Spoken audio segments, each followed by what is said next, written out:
Operasi cari lamat mangsa kapal karam di Sebuyau diperluas. 4 lagi mangsa belum ditemukan.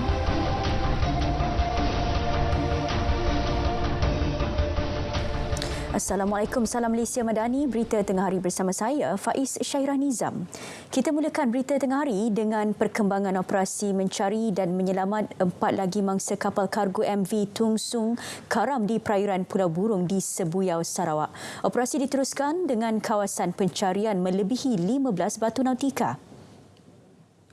Semalam, Pengarah Maritim Negeri Agensi Penguatkuasaan Maritim Malaysia, Laksamana Pertama Maritim Zin Azman Mat Yunus memaklumkan operasi hari ini turut melibatkan penggunaan dron atas kapal KM Kota Kinabalu bagi memudahkan usaha pencarian di kawasan yang lebih luas.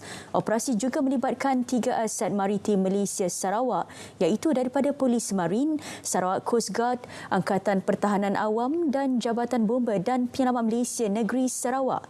Operasi melibatkan 87 pegawai dan anggota. Semalam 4 mayat mangsa ditemukan antara 1.15 tengah hari dan 5.20 petang. Kesemua mayat ditemukan tidak memakai jaket keselamatan. Mayat dihantar ke Hospital Umum Sarawak. Dalam kejadian Rabu lalu, kapal MV Tung Sung karam melibatkan 8 mangsa berumur antara 20 hingga 52 tahun dengan 3 daripadanya warga tempatan. 20 buah motosikal disita dalam ops motosikal di Jalan Kampung Bohor, Sungai Korok dekat daerah Kubang Pasu, Kedah lewat petang semalam. 105 saman turut dikeluarkan oleh bahagian siasatan dan penguatkuasaan trafik IPD Kubang Pasu. Ketua Polis Daerah Kubang Pasu, Superintendent Rozi Abu Hassan berkata, operasi dilaksanakan pukul 5 petang hingga 10 malam susulan aduan daripada orang ramai. Kebanyakan penunggang motosikal berusia 14 hingga 18 tahun didapati menunggang motosikal secara berbahaya dan mengganggu pengguna jalan raya lain. Saman dikeluarkan antaranya atas kesalahan tiada lesen memandu, penunggang bawah umur, tidak memakai topi kelidar dan mengubah suai kenderaan. Ibu bapa remaja terbabit turut disaman kerana membenarkan anak mereka menunggang motosikal tanpa lesen memandu. Polis akan membuat pemantauan dari semasa ke semasa dan tidak akan berkompromi dengan mana-mana pihak yang melakukan kesalahan. 2 buah rumah musnah dalam kebakaran di Jalan Raja Uda, Kampung Baru tengah malam tadi, namun tiada kemalangan jiwa dilaporkan. Komander Operasi Timbalan Penguasa Bomba 2, Armdan Mahat berkata pihaknya menerima maklumat kejadian pada 12.08 tengah malam. 13 anggota bersama jentera serta unit bantuan perkhidmatan kecemasan EMRS digegaskan ke lokasi. Operasi melibatkan anggota Balai Bomba dan Penyelamat BBP Titiwangsa, BBP Jalan Hang Tuah dan BBP Jalan Tun Razak. Setibanya di tempat kejadian, didapati kebakaran telah memusnahkan 2 buah rumah tidak kekal. Punca kebakaran masih dalam siasatan pihak forensik. Dan ini pula di Johor, 4 buah kedai di Pasar Awam Larkin Sentral Johor Bahru musnah 90% dalam insiden kebakaran pagi tadi. Timbalan Ketua Balai Bomba dan Penyelamat Larkin, penolong kanan penguasa bomba Muhammad Faiz Sulaiman, pihaknya menerima panggilan kecemasan pada 6.50 pagi tadi. 4 jentera dan 20 anggota digegaskan ke lokasi bagi memadam kebakaran daripada merebak. Pasukan keluaran khas membuat pemadaman dengan menggunakan 4 aliran dan air tangki pam jentera. Api berjaya dikawal dan dipadamkan 8.25 pagi tadi. Bagaimanapun, operasi pemadaman sepenuhnya masih diteruskan. Siasatan terperinci berkaitan insiden kemalangan pesawat helikopter Agusta EW189 sedang dilaksanakan. Siasatan dilaksanakan Biro Siasatan Kemalangan Udara BSKU.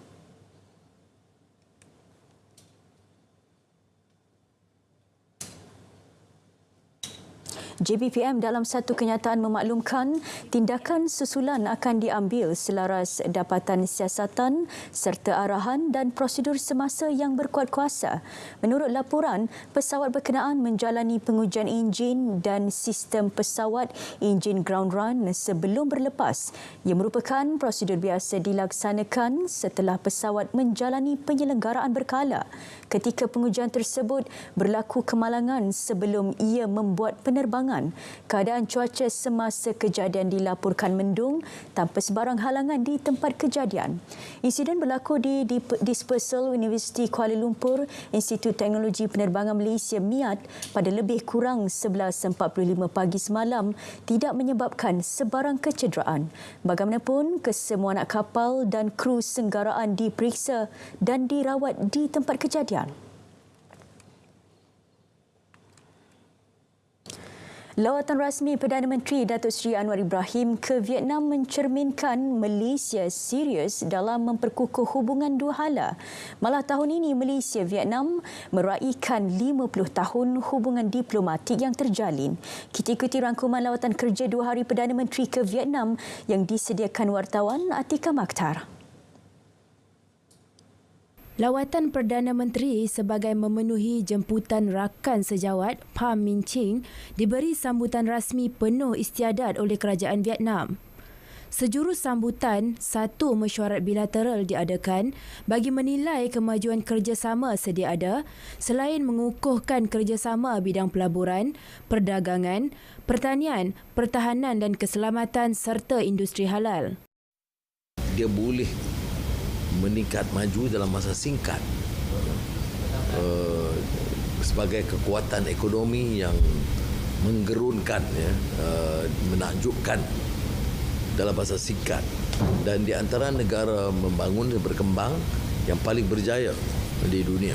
Ini maknanya tata kelola itu diutamakan, membersihkan negara daripada pengaruh-pengaruh yang boleh melemahkan sendi negara itu. Manakala industri halal dilihat sebagai satu platform dalam mempromosikan peluang perniagaan halal dalam kalangan pemain industri. Jadi kita nak menefatkan hubungan itu bukan saja dari sudut pensijilan, tapi supaya industri halal Malaysia datang di sini dan bekerjasama melabur di sini supaya secara bersama mereka boleh bina industri itu dan melabur di luar. Kedua-dua pemimpin turut menyaksikan perjanjian kerjasama Memorandum Persefahaman antara Dewan Perniagaan dan Perindustrian Kebangsaan Malaysia dan Dewan Perniagaan dan Industri Vietnam.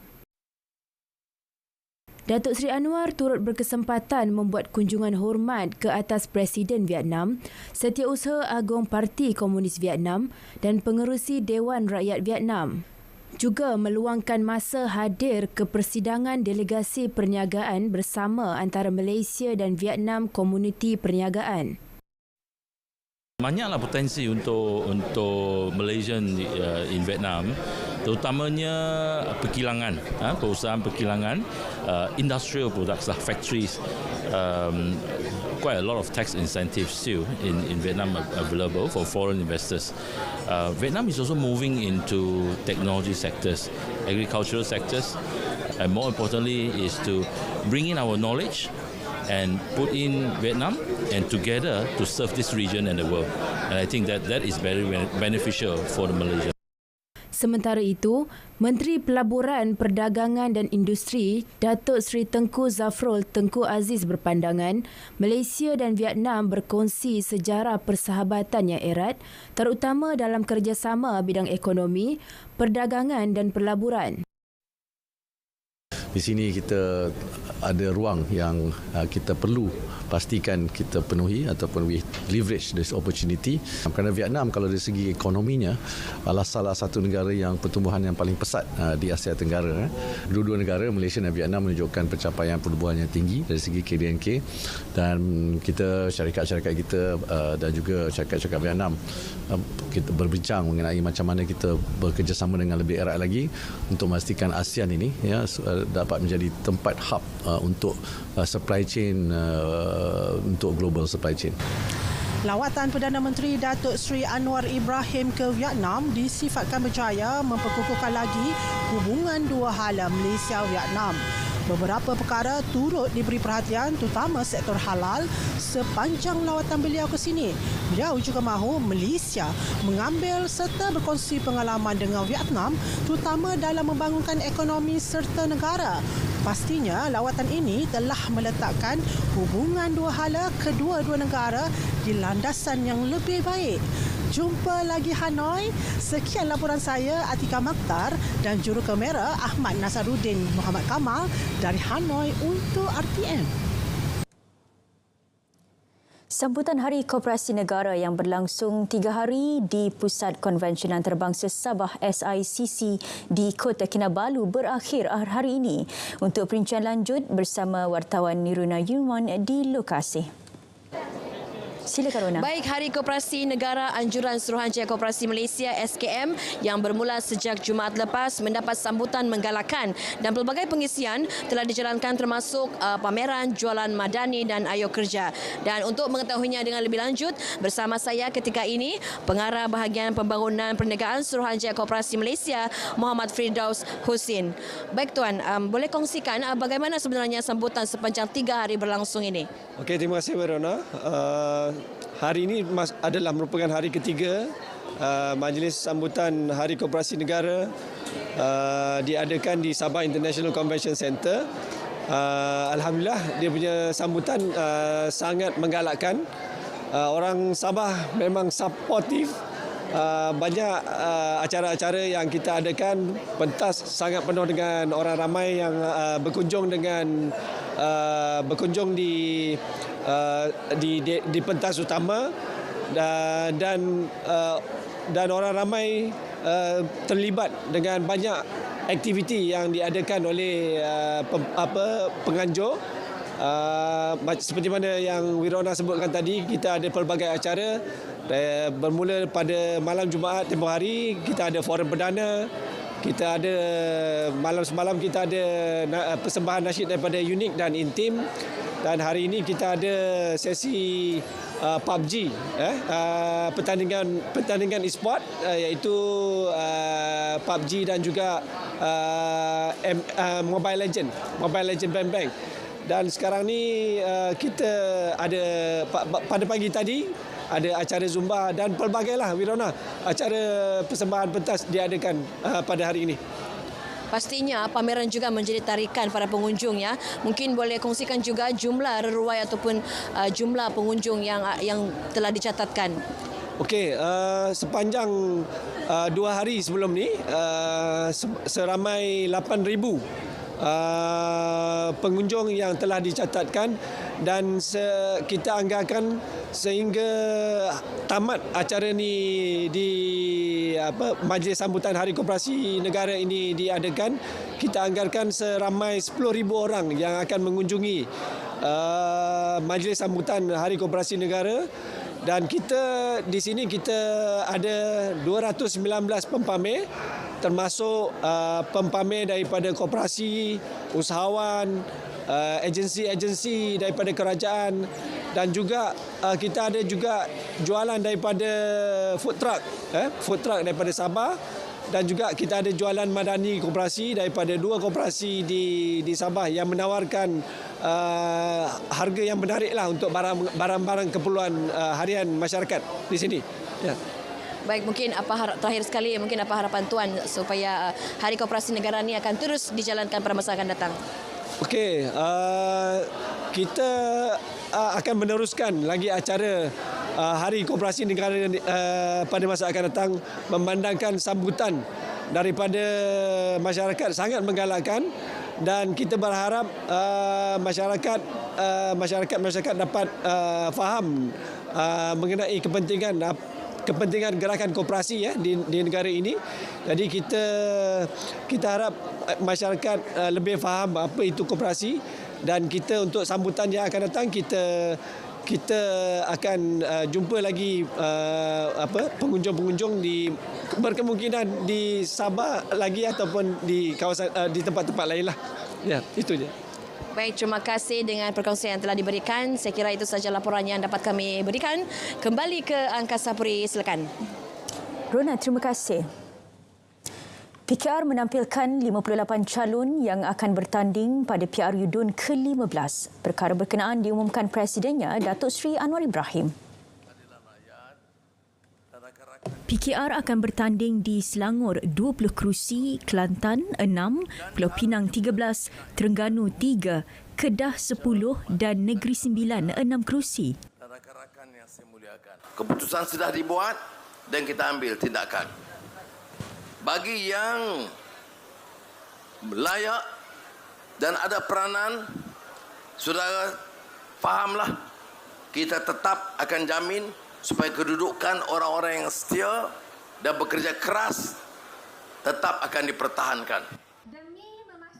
Selain itu, PKR turut memutuskan Datuk Seri Aminuddin Harun wajar dikekalkan sebagai Menteri Besar Negeri Sembilan sekiranya gabungan PH dan BN memenangi PRU DUN ke-15 di negeri berkenaan. Begitu juga Datuk Seri Amiruddin Syari yang akan dikekalkan sebagai Menteri Besar. Menerusi majlis pengumuman calon PKR di Padang Awam Majlis Bandaraya Shah Alam, Datuk Seri Anwar turut mengumumkan Azan Ismail bertanding pada pilihan raya kecil Parlimen Kuala Terengganu. Jejak sejarah agama antara pengisian Tahun Melawat Melaka 2024 yang akan diperkenalkan Perbadanan Muzium Melaka Perzim. Pengerusi Lembaga Pengarah Perzim, Datuk Zaidiatan berkata, pelancongan agama itu akan membawa pengunjung ke masjid, kuil atau tokong yang telah lama wujud di Melaka khususnya ketika zaman penjajahan. Pengunjung akan diberi pendedahan mengenai sejarah tempat ibadat berkenaan serta fungsi setiap ruangan dan binaannya. Di antaranya, kuil Sikh tertua di Nusantara ini, bukan bahkan di Asia Tenggara, berada di Melaka. Yang ni kita akan buat trail-trail yang melibatkan semua agama di dalam negeri Melaka ini. Tarikh-tarikh penting kemerdekaan negara juga akan dikongsikan sepanjang penerangan dalam jejak sejarah agama itu nanti. Bercakap kepada RTM, beliau berharap usaha dilaksana dapat merancakkan lagi Tahun Melawat Melaka 2024 nanti. Vaksin di bawah program imunisasi kebangsaan diberikan kepada semua kanak-kanak yang berumur di bawah 2 tahun. Bayi akan menerima suntikan BCG dan hepatitis B sejurus selepas kelahiran. Vaksin 6 serangkai diberikan pada umur 2, 3 dan 5 bulan. Vaksin pneumokokal pada umur 4 dan ke-6 bulan. Vaksin MMR diberikan pada umur 9 dan 12 bulan. Vaksin pneumokokal dos penggalak diberikan pada umur 15 bulan. Vaksin 6 serangkai dos penggalak diberikan pada umur 18 bulan. Jalani tanggungjawab anda sebagai ibu bapa bersama lindungi vaksin berkesan.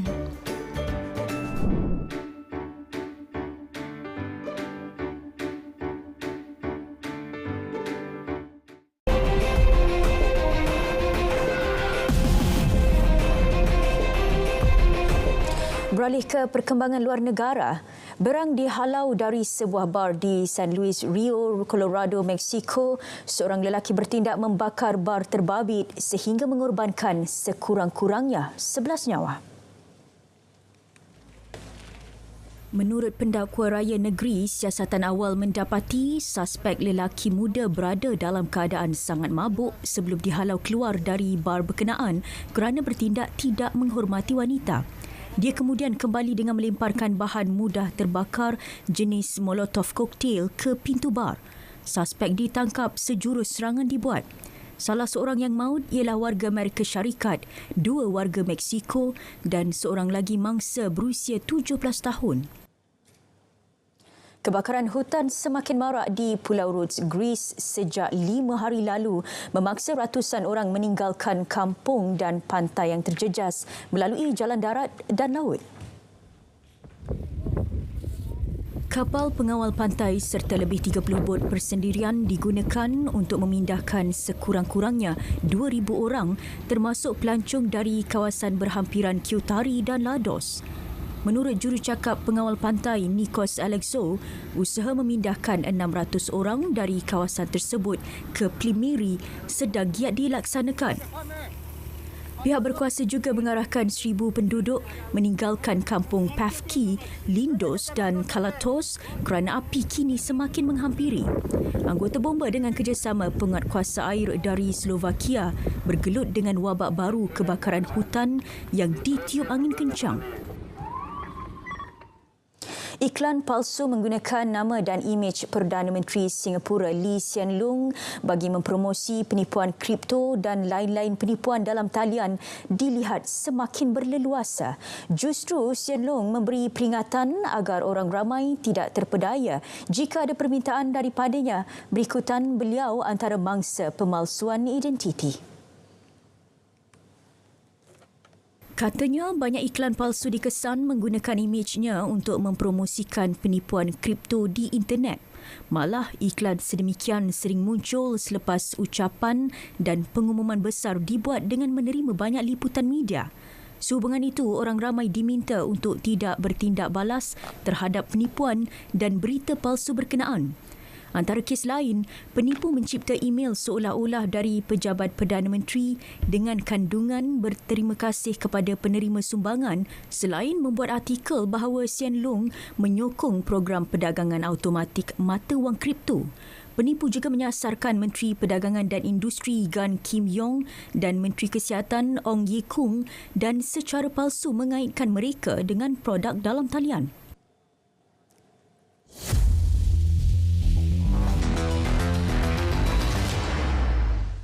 Dan ini pula perkembangan sukan. Kemenangan ini memang sepatutnya menjadi milik JDT. Kata-kata itu dilontarkan pengendalinya Esteban Solari selepas menumpaskan KL City FC 2-0 pada aksi final Piala FA di Stadium Sultan Ibrahim malam tadi.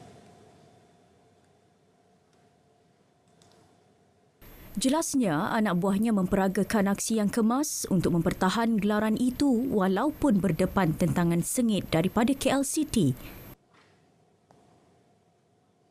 It's not easy, especially when you play good teams. Today, KL make a good game, make us work for the result. And at the end, the players show that they wanted very much to win this title. They deserve it because they didn't concede any goal in this competition. And they beat good opponents. Gol pembukaan Harimau Selatan hanya tiba minit ke-66 selepas rembatan padu Hong Wan dari luar kotak penalti menewaskan penjaga gol KL City Kevin Ray Mendoza. Leandro Velasquez pula melengkapkan malam gemilang JDT dengan gol kedua pada minit ke-74. Sementara itu, bagi Boyan Hodak, hilang fokus menuju penghujung perlawanan menyaksikan mereka dihukum. I think that we played 70 minutes very disciplined and everything going according to the plan. I mentioned before to beat them, you need to be JDT, you need to have perfect match. First half defensively was good, but we had two chances that we should score.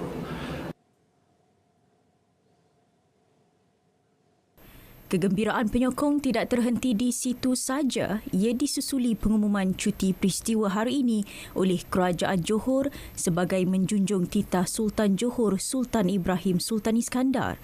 Perkara itu dimaknai menerusi Facebook Menteri Besar Dato' On Hafiz Ghazi sejurus selepas tamat perlawanan. Kemenangan skuad Harimau Selatan itu merupakan piala kedua untuk tahun ini setelah memenangi Piala Sumbangsih. Skuad terjun kebangsaan menamatkan saingan di Kejohanan Akuatik Dunia 2023 di Fukuoka, Jepun tanpa sebarang pingat. Harapan terakhir negara Bertrand Rodriguez sekadar menduduki tempat ke-10 pada final 10 meter platform lelaki.